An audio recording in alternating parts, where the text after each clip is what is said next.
All right, guys, welcome back to the e-commerce with Golang backend project series. In this video, we are tackling these two functions, edit home address and edit work address. So as I had mentioned that, I'd need to cover these two functions in one single video. So this is that video, all right? The first thing that you do inside the edit home address function is you return a function which takes in gen context, just like how you've done everywhere till now.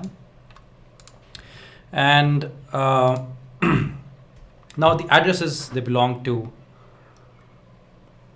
a user. So you obviously have a user ID. So you'll say user underscore ID is equal to c dot query.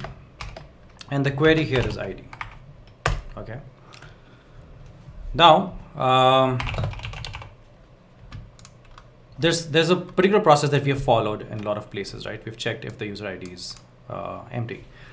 And what I'll do is, instead of writing the whole thing again, I'll just copy and paste it here. All right, so I'll say from here onwards, and here we'll just say invalid, that's it, okay? Now, after this bracket also there's some part that we can pick up. So let's pick up from here, from user ID, so user T ID, till about here, till about the filter part. We can copy and paste that entire thing out here. Okay. Now, if you would write everything again, this video will become pretty long. So I always suggest writing everything. I don't suggest copying and pasting your own code here and there, because that kind of increases problems. If you have made mistakes in one place, it can increase those mistakes. But right now, just for demonstration purposes, I'm just showing you to save your time that you can just copy and paste till filter. Everything is quite same. All right. Now things start changing from update. So update, you'll say update.bsound.d. And you'll say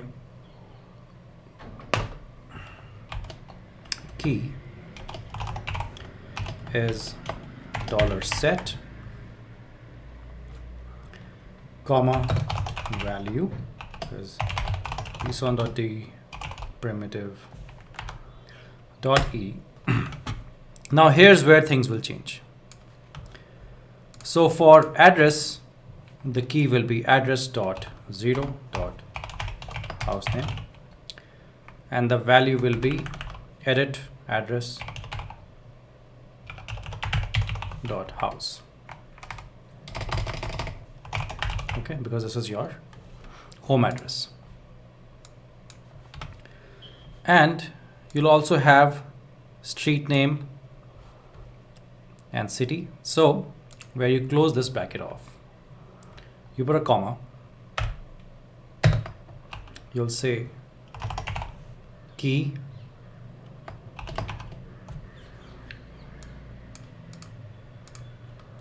okay, I hope you can see my screen properly. So you'll say key address dot 0 dot street underscore name, comma, value edit address dot street, again, comma, key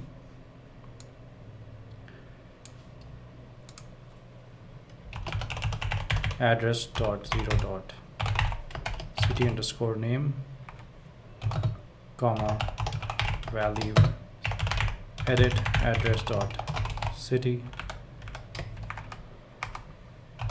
comma, key will be address pin code dot 0 dot pin underscore code, comma, value edit address dot pin code.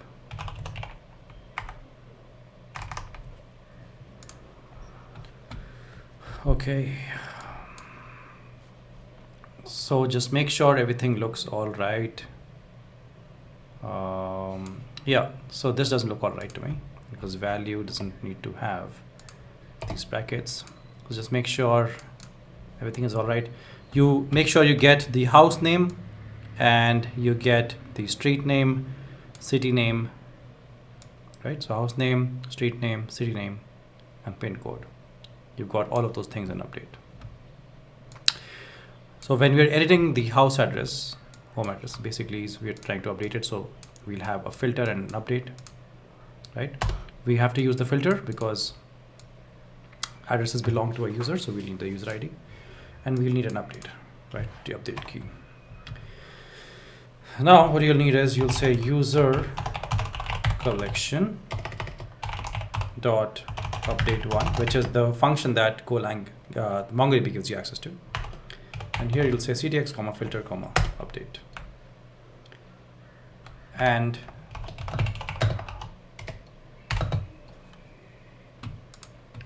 whatever MongoDB returns, you don't want to do anything with it. So I'll put a blank character out here, but you'll also have an error so that you can handle the error as and how required.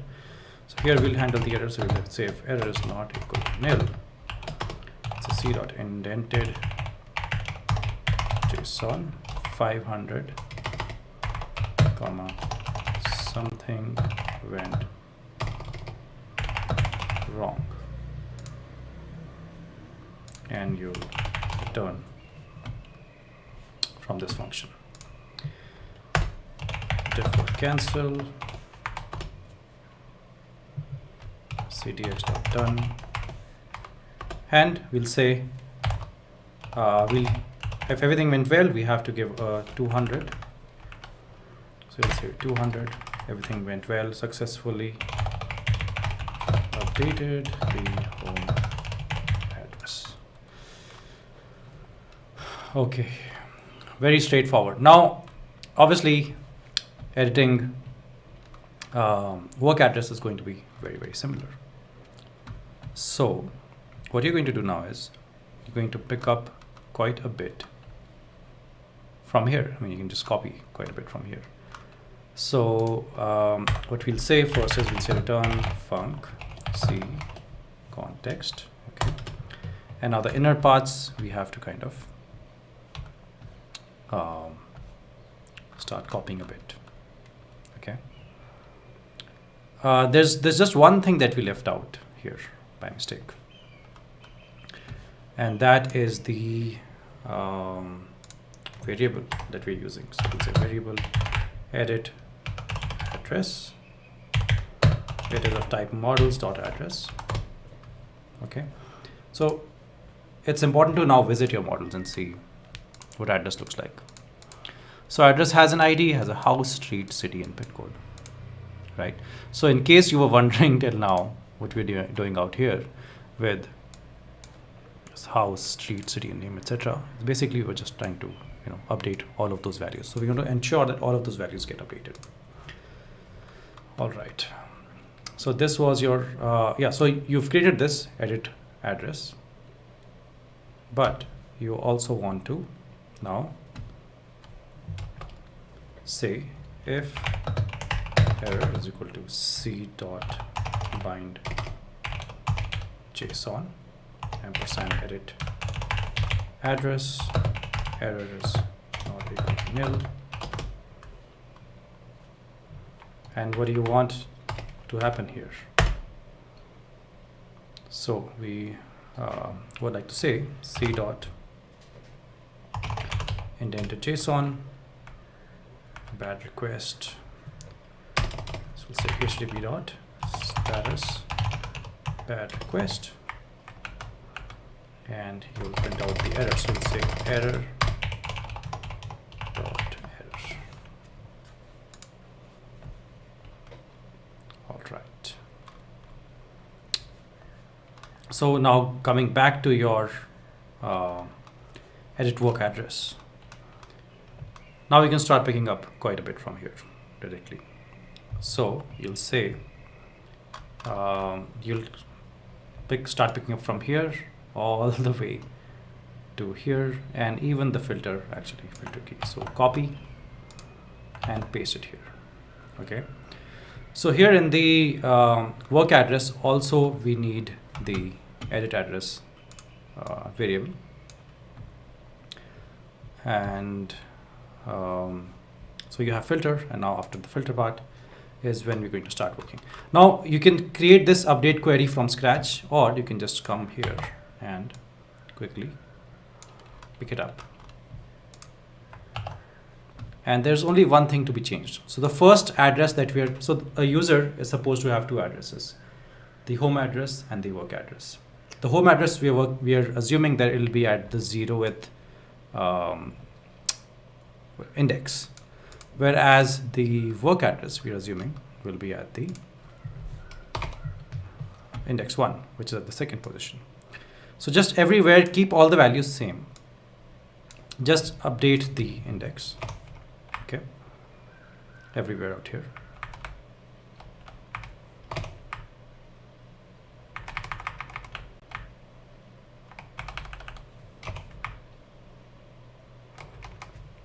And everywhere we've used edit address, it's basically your edit address variable. So when you get something back from, get something in the request or something like that, in this case in the request, right? So see, context from Jin enables you to access the request. So the data that's coming in the request, you want to bind that JSON onto this struct, which is edit address. So edit address is a struct, right? It's of type models.address. You've already seen that struct. And all the data now you get in edit address. So now once it's converted from JSON into struct, right? So bind JSON is a function that is available to you with the help of Jin. That's why Jin makes things very easy for us. And now when you have the data available to you in the form of the struct, you can work with it. The way you can work with it is you can access things like like edit address.house, edit address.street, right? Otherwise, JSON, directly working with JSON with Golang, it's not, it's not supported. That's why you have encoding and decoding, right? Marshalling and encoding, basically you have all of that. But you don't have to do that when you're working with Jin. Jin gives you access to these kind of functions already, okay, to work with JSON, which kind of takes away a lot of the details and gives you a lot of abstraction. This is why a lot of people like Jin. So I hope you like the inner dynamics that I've explained to you of Jin and why people use it a lot. Otherwise, you can, a lot of people ask me, why don't you just use HTTP or, I've shown you how to use just HTTP. I've built projects using just HTTP, and I prefer using just HTTP in many places. But a lot of people use Jin like this, like I'm showing you how to use Jin, and a lot of people use Jin in production. So I'm just showing you why they use Jin. It's basically, it makes things really easy to work with, makes, development really fast, and also maintenance really fast, okay? Dot update 1. It passes context, filter, and update. And if error is not equal to nil, we'll have c.indented JSON. Again, we're just doing the same thing. There's nothing new out here. Something went wrong. I'm basically, following the format of this function. I'm actually looking at this function only and just copying all the data from that function. Defer cancel, and then you have ctx.done, c.indented JSON 200, successfully updated the work address. Amazing. So these were your functions for editing home address and editing work address. I hope you're enjoying this series as much as I'm enjoying explaining every single detail to you. I've kept this series very, very accessible in the sense I'm explaining every single line. I usually don't do that when it's an intermediate or an advanced project. I assume that you know a lot of Golang already to be learning a project like this.